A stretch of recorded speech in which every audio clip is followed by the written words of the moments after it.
today, well, some may see it as being tough. But today, in the interest of time, we are raising a question. And sometimes the questions can be complex. Is single African American motherhood good or bad, or is it detrimental to the growth and development of African American children? And does it breed poverty? What I want to do today, Brother Omar, in your years of experience, knowledge, expertise, and skill, education, working in the prison system and having been a foster parent, I would like to go to you first today. You know, when you look at the disintegration of the black family over the past 40 years, you find that it has caused an increase in drug usage. It's caused an increase in the incarceration rate of black children, and it's caused an increase in the deterioration of the black community. When I came along, somewhere around 70% of households were headed by a male. There was a man in the house somewhere. Nowadays, it's the reverse. It's around 70 or more percent of households are headed by females. And we have had a skyrocket in poverty and a skyrocket in the incarceration of our children. It has been destructive, totally destructive to the black community, and it's that way by design. Okay, thank you. In the studio with us today, Brother Jeffrey Steele, helping us with the camera as well. Omar Baruti, as you just heard from, and Brother Akil Mensah. I'm Wallace Redd, your humble host and moderator. And on the phone we have Brother Chili Most from Southern California. Chili, are you there? Yeah, how you doing, brother? This is Chili Most from Los Angeles. I want to happy New Year to my business family. Yes, sir. And the last time we spoke with you, well, we want you to update us on your summit, how that went, and your plans for 2015, and say a few words about the family. Well, thank you for letting me come on today. I meet the International Stop the Violence, Get Love with Love campaign because of the senseless killing of our young brothers and sisters across the country, around the world. God blessed me to be last year's over 700 radio events, over 200 million listeners. Talk about the same Stop the Violence, fighting free rights to stop with Dr. King. I was listening to the brothers talking about the family, but we had the National Unity Summit out here at the end of September. We felt that violence is one of the main issues that faces all of humanity today. We felt with LA taking a stand for violence, the rest of the country will follow LA, and the rest of the world will follow this country. That's the movement since 2015. And the movie Selma came out this past weekend, and I have a radio show on WMQM 105 FM in Uniontown, Alabama, outside of Selma. So what the movement is doing right now is we're honoring the unsung heroes who might not have been in that proper movie, who provided, who was part of that movie. This morning, Linda Lowry was on MSNBC, and she just dropped a book called 115 on the Road to Freedom. And, you get a chance to check out that. So we're going to be honoring unsung heroes to make a connection of what we went through and what we face now as one of the challenges of the household issue. We talked about the mothers leading the household today. You have to understand that in the 50s, President Eisenhower put in social engineering, which was welfare, to take the man out of the house. So this has been a 40, 50-year plan. When the man came out of the house, and I remember, because I was expected to have a mother and father in the household, but a lot of my friends only had a mother, so when their boys in those days had to hide in the closet, we had to hide the color TV, stuff like that, when the people from welfare came in. So it's been a concentrated effort. But what we have to talk about is solutions, brother. And so it's time for men to step up in their community, and these men in their community, and stop hiding behind women's church. Sometimes these men in their household. And so we can talk about the problems, but it's all about solutions. So when a black man stands up and be the men in their communities, the men in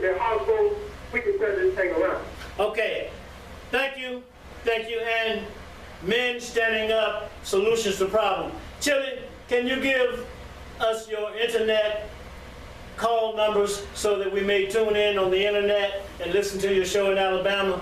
And want to talk with you after today's show and see when I can appear on your show. No doubt. You know, it's on WCST 107.5 FM in Uniontown, Alabama. You can also go to chillimostmusic.com.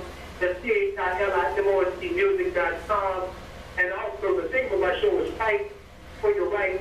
So go to YouTube, put in Chili Most Fight for Your Right. I look for having you and the other guests that's in your radio station today on my show as well. God bless you. This is Chili Most Coast to Coast. Peace. All right, thank you. Chili Most, everybody, from coast to coast. There in Southern California. All right. Brother Akil, this woman says, Amy Wax, a law professor, she says that discrimination causes the problems that black people face, but it requires black action to cure those problems that we face.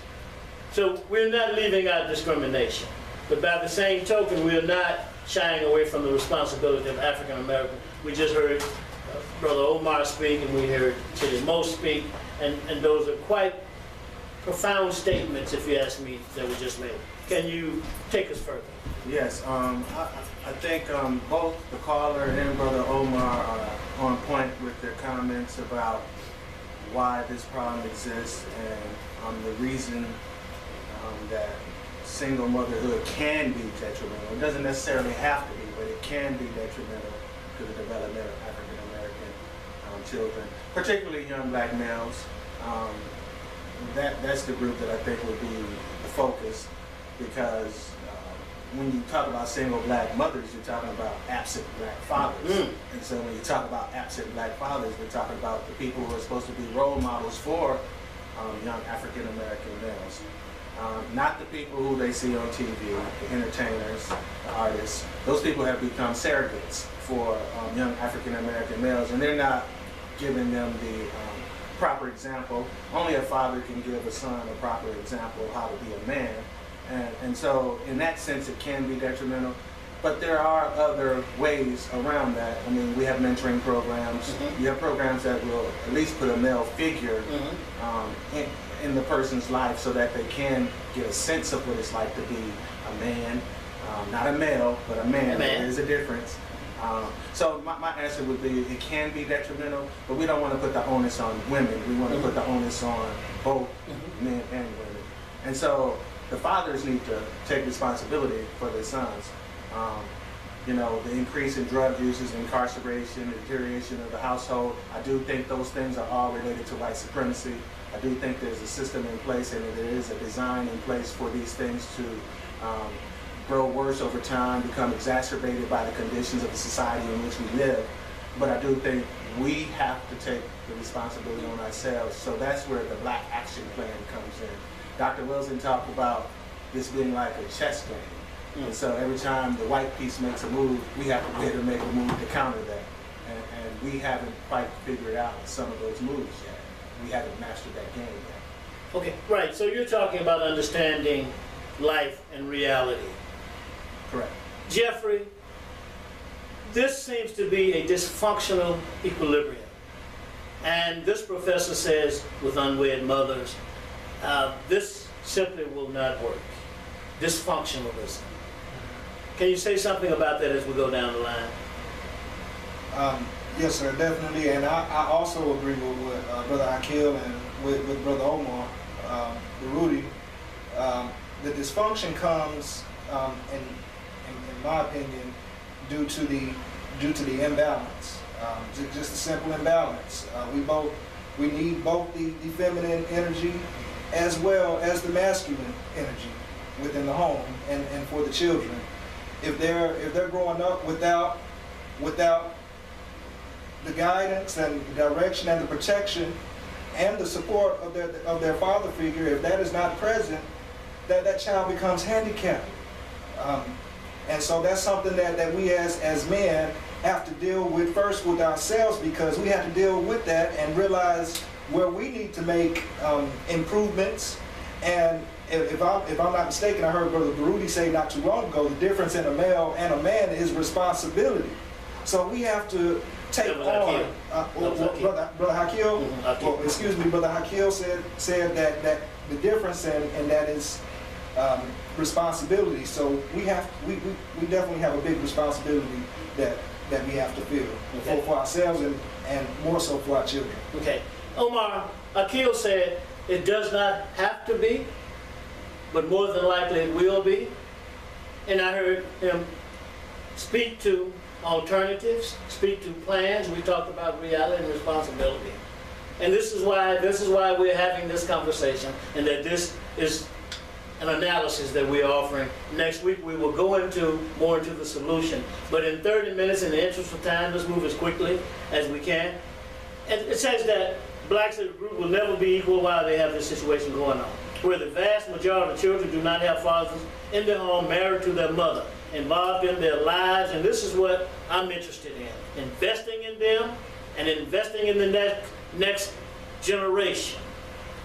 Brother Omar, and say something about the building of human capital, as in resources. You know, as I studied what we call the Jewish phenomenon, Yes. I realized that Jewish people pretty much have their culture intact. And we had our culture snatched away from us. In Mother Africa, fathers always took care of their children. And sometimes they had multiple wives and they had many children, but you didn't find children going to orphanages, and you didn't find children on welfare and getting food supplements because they took care of their children. Boys were raised to be men, and manhood had a special significance, not just somebody who could go and have a baby. Today we have an average of 100 females having children born out of wedlock in this country. And it's not just black girls, it's also white girls. We have teen pregnancy that's at an all-time high. And that's because we've gotten away from our culture. It's possible for a woman to raise a boy to manhood, but it's difficult to do that, and they have suffered tremendously. Back in the 1960s, we had somewhere around 80,000 men in prison under the criminal justice system. Today, in 2014, 2015, we have 2.3 million. Because the black man is not in the house to show a boy how to go through childhood, through boyhood, through adolescence, into adulthood to become men. And even the woman is being, she's being slaughtered because she needs an example of what a real man looks like. And he's not the one with the gold teeth and the baggy pants and slinging drugs on the corner and then slinging his penis in public. That's not the one to make her a good husband, a good father, a good role model for her children. So yeah, we need it, and really we can't have any resources. We can't have any transitional wealth because we don't get a chance to accumulate it. Males and men. Come on, Akil. This goes. While you're at it, say something about this. According to Dr.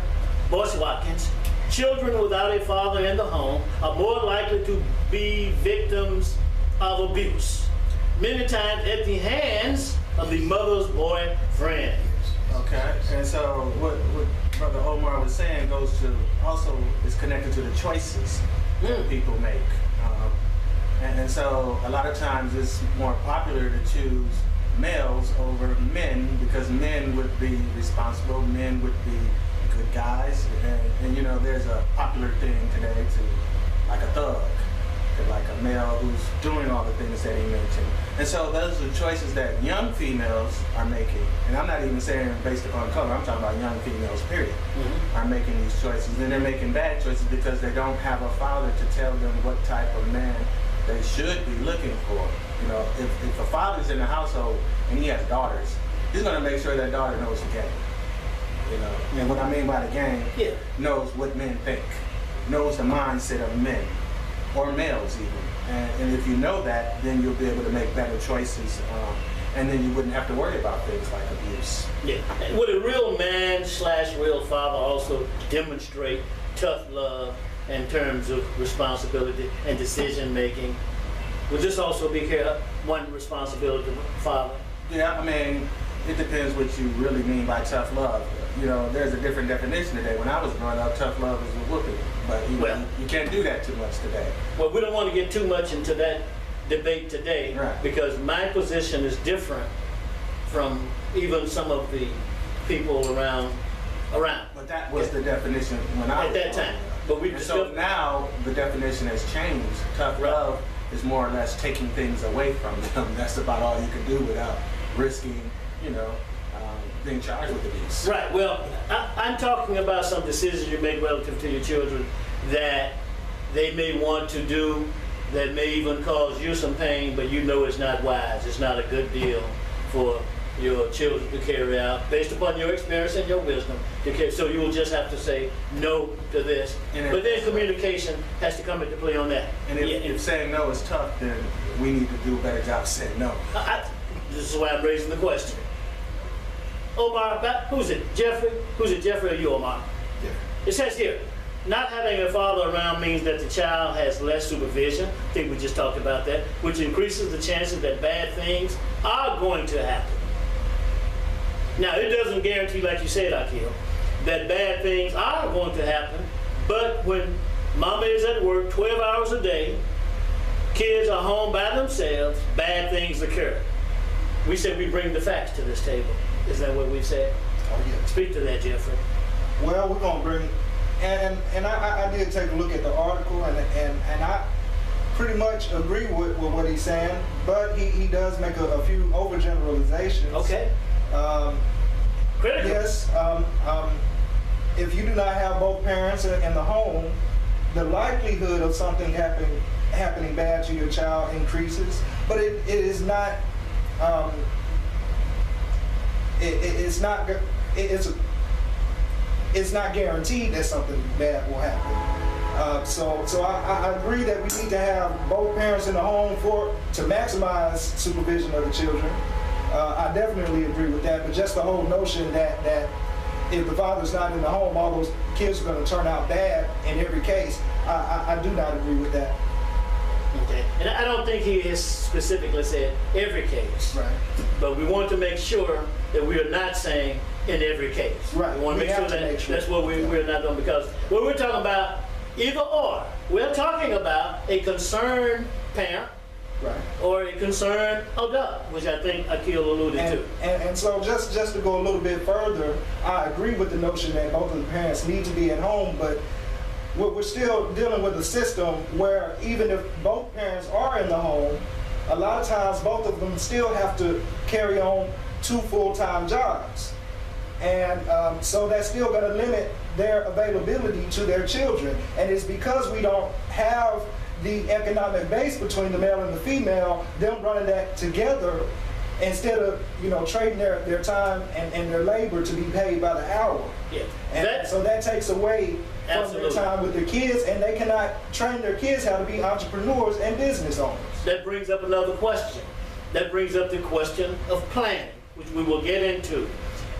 Let's continue to examine this article. Dr. Boyce Watkins says that most children with a father around are not quite sure how to operate in the world of men. But he goes on further. He says that this means that daughters often struggle with adult relationships, and males don't always understand their role as fathers when they have their own children. Brother Omar. If you have a real father in the home, then your role as a male is completely clear to you, because he's going to show you how to be a male, how to be a man, how to be responsible. I think what we got off track was when black women, in particular, joined the women's liberation movement. And at one point in time, they got to saying, we don't need a man. And even some women today feel like all I need to do is get me pregnant and have a baby, but I don't need you in my life. And if you look at it, our children are joining gangs in record numbers because there's no discipline in the home, and the gang offers discipline.